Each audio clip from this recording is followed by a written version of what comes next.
As the philosopher Jiddu Krishnamurti once said, it is no measure of health to be well adjusted to a profoundly sick society.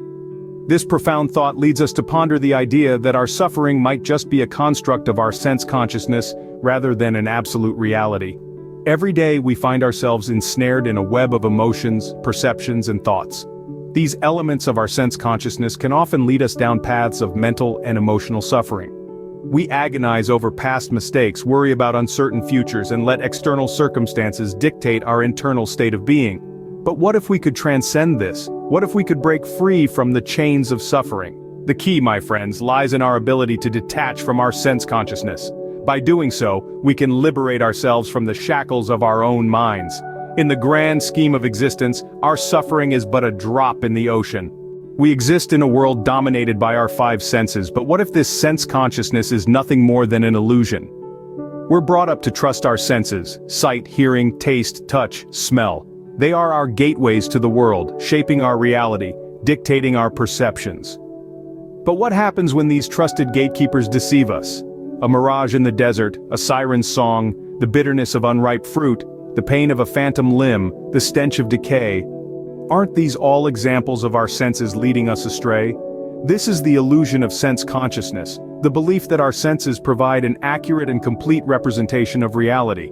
Yet, our senses are not infallible. They are limited, prone to error, easily manipulated, and therein lies the root of much of our suffering.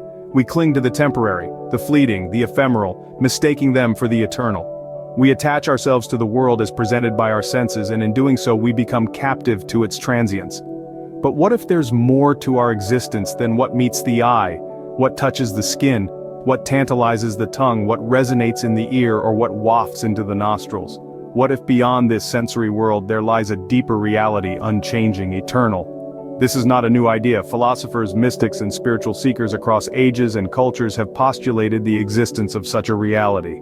They suggest that our true selves, our real being, is not bound by the confines of sense consciousness. This true self is free from the chains of suffering that our senses weave around us. It is only by recognizing this, by seeing beyond the illusion of our sense consciousness, that we can begin to touch upon this freedom.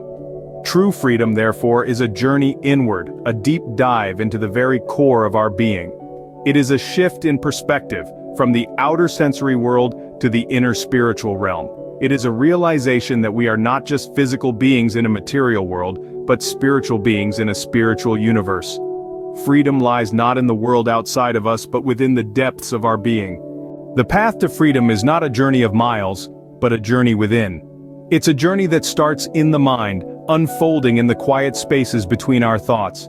But how do we embark on this journey? The key lies in the art of detachment, a gentle untying of the knots that bind us to our sense consciousness. Now you may wonder, what does it mean to detach from our sense consciousness? It's a process of stepping back from the constant chatter of our senses, the ceaseless ebb and flow of thoughts, emotions, and perceptions that fill our everyday experience. It's about finding a vantage point from where we can observe our own thoughts and feelings without getting swept away by them. Mindfulness is one such practice that can guide us along this path. By focusing our attention on the present moment, we can learn to witness our thoughts and feelings without judgment or resistance. Like a serene lake reflecting the sky, our mind becomes a mirror of our experiences, free from the ripples of emotional turbulence. Meditation, another powerful tool, allows us to delve deeper into our inner world. By quieting the mind, we can journey beyond the surface-level chatter of our senses, into the profound stillness that lies beneath. It's in this stillness that we can begin to glimpse our true nature, free from the constraints of our sense consciousness. As we cultivate these practices, we gradually loosen the chains of our sense consciousness. Like a bird breaking free from its cage, we begin to experience the world in a new light. Our senses no longer dictate our reality. Instead, we see the world as it truly is, unfiltered by our preconceived notions and biases. This is the path to freedom, a journey within that transcends the confines of our physical reality. It's not always easy, and it requires patience, perseverance, and courage. But the rewards are profound. As we free ourselves from the chains of our sense consciousness, we begin to see the world not as it appears, but as it truly is. And in that truth, we find freedom.